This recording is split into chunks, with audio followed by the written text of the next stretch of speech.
Oke guys, jadi hari ini gue mau update mengenai tanaman yang ada di dalam Megatank. Nah, secara umum tanaman di dalam Megatank itu bisa dibilang udah pada hilang semua. Jadi kalau kalian ingat di bagian sana kemarin itu banyak banget ada tanaman, udah nggak ada sama sekali. Di bagian tengah juga bisa dibilang udah nggak ada sama sekali. Bagian sini juga nggak ada sama sekali, itu sisa sedikit. Namun yang di atas itu masih bertahan lah. Nah, jadi tanaman ini, itu mereka hampir semuanya, terutama yang di bagian bawah, itu pada copot-copot guys. Karena saat pemasangan tanaman itu, kita menggunakan kayu santigi potongan, kemudian tanaman itu kita ikat pakai kabel T. Jadi, tuh kalian bisa lihat nggak? Nah, itu jadi tanaman-tanamannya copot-copot karena ya kegeser-geser atau kena hajar sama ikan-ikan atau kena kibas. Nah, kalian bisa lihat nih, ada beberapa potong kayu yang sisanya itu cuma kabel T doang. Padahal kemarin itu kabel T itu tertutup semuanya dengan tanaman. Nah, jadi ini gue udah ngobrol sama Bang Jeffrey. Gue udah sampaikan kondisi sekarang. Jadi kemungkinan besar nanti di awal tahun ya, entah bulan Januari atau Februari, nanti kita akan coba cari waktunya. Kita akan replanting ulang. Jadi ya apakah nanti akan tetap menggunakan kadaka? Jujur gua nggak tahu. Kita lihat nanti seperti apa. Dan yang jelas proses pemasangan tanamannya itu harus lebih ekstra dari apa yang kita lakukan kemarin. Namun yang jelas yang kemarin bisa gua bilang itu ya gagal. Nah jadi intinya besok itu penguatan tanamannya kita akan coba mungkin kayak pakai senar gitar gitu ya, dililit total. Terus ya kita lihatlah nanti gimana. Kalau nanti gagal juga, ya udah paling nggak kita udah coba nih. Karena yang gua rasa penyebab tanaman ini gagal sekarang ini ya karena pengikatannya. Nah, jadi misalnya nih, contoh nih, kayu yang ini. Dia itu satu batang kayu, terus habis itu kabel T-nya ada jeda kan? Kalau kalian lihat ada jeda. Nah, jadi tanaman yang tidak terikat kabel T itu ketika dia copot, tanaman yang di kabel T itu menjadi longgar guys, karena ikatannya udah, ngerti nggak maksud gua? Pas yang di bagian ini itu copot tanamannya, yang di kabel T juga jadi longgar, dan akhirnya yang kabel T longgar ya copot juga, dan alhasil bentuknya kayak gitu. Jadi ya ini pengalaman aja. Namun kalau dari segi hardscape, nah dari segi hardscape ini bisa dibilang 99% udah sangat kokoh. Berbeda dengan pemasangan hardscape yang pertama di bulan tahun lalu ya. Sebelum gue isi ikan-ikan ke dalam Megatank ini, gue pasang hardscape dan ya hardscape-nya banyak yang copot-copot. Nah, kemudian di pemasangan yang kedua, karena kita udah belajar dari pengalaman, penguatan hardscape-nya tuh gila-gilaan, dan sampai detik ini yang gue perhatiin, yang gue ingat, nggak ada satupun hardscape yang copot. Oh sorry, ada satu di bagian sini. Copot satu. Nah, itu hardscape-nya panjang, itu akhirnya gua taruh di tanknya granulosus.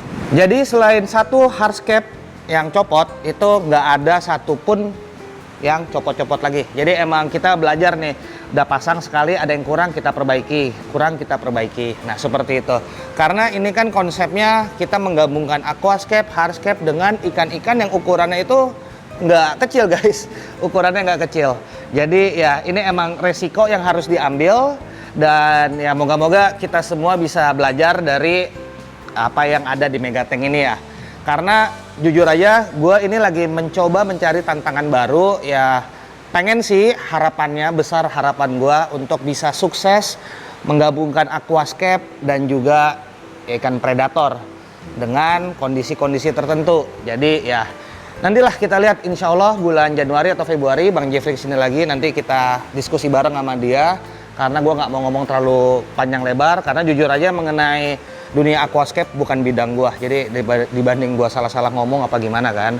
Nah kemudian kalau dari tanaman yang ada yang tersisa di sini, itu bisa dibilang ya masih hidup. Nah karena di sini ya, kalau kalian ingat gue kan pakai lampu Chihiros ya. Kita pakai lampu Chihiros. Nah, waktu itu gua menggunakan lampu Chihiros karena juga tujuannya itu pertama ya untuk supaya tanaman ini bisa tumbuh, ya kan? Karena lampu Chihiros ini kan emang didesain untuk lampu aquascape ya. Nah, kemudian Chihiros juga kan bisa menyesuaikan RGB-nya, red, green, dan blue-nya. Nah, kalau kalian ingat, ini kaca Megatank sendiri itu udah tanda kutip hijau banget.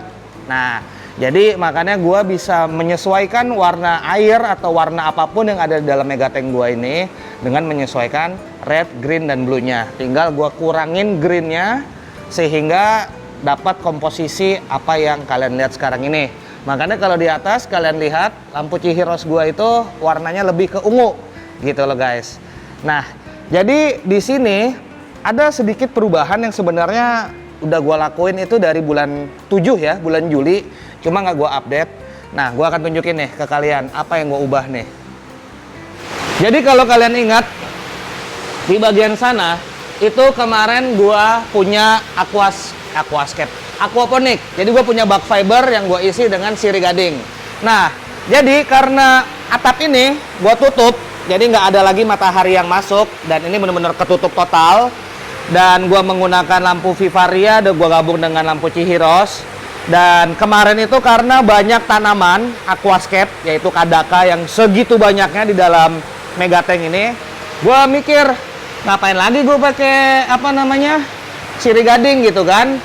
Secara cahaya matahari udah nggak ada lagi, lampu bisa gua kontrol, tanaman aquascape ada di dalam Megatank. Makanya gue putusin waktu itu sirih gadingnya gue copot guys. Sirih gadingnya gue copot dan gue ganti backing kayak gini.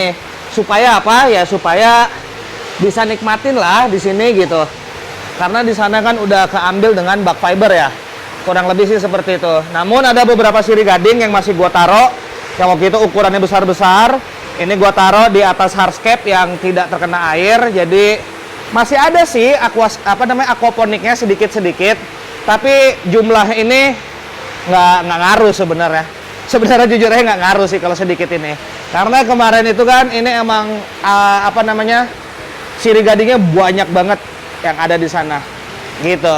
Nah, ini kalau lampu Chihiros, ini yang gue bilang nih. Kalau dari atas kalian lihat nih. Ini warnanya lebih ke ungu. Intinya karena gue mainin red, green, dan blue. Nah, di ini gue pakai 2 row. 1 row ini isinya 4 lampu Chihiros.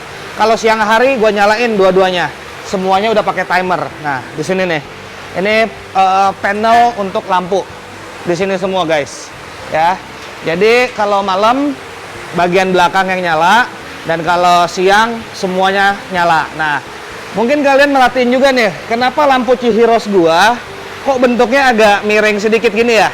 Nggak lurus. Nah, jadi itu gue untuk menghindari lampu bocor, tanda kutip ya, cahaya bocor. Kalau ini kan sekarang begini guys, kalau gue buat lurus begini, nanti biasnya itu kan dia segitiga ya, satu ke sini gitu kan. Kalau gue buat lurus, nanti biasnya itu kena di bagian kaca. Jadi dari luar itu kesannya kayak ada gelombang cinta gitu. Cailah gelombang cinta. Ya gelombang cahaya ya. Paham ya yang gue maksud ya? Gue susah jelasinnya. Makanya ini gue buat agak miring gini supaya dia nggak bocor gitu istilahnya lampunya. Nah, itu alasannya kenapa gue buat agak miring gini. Dan ya alhasil juga hasilnya enak banget kok. Ya apa yang kita lihat sekarang kan.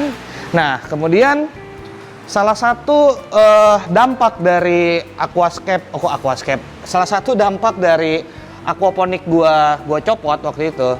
Nih, kalian juga mungkin udah merhatiin ya. Di kayu-kayu ini, di hardscape ini udah mulai tumbuh lumut-lumut.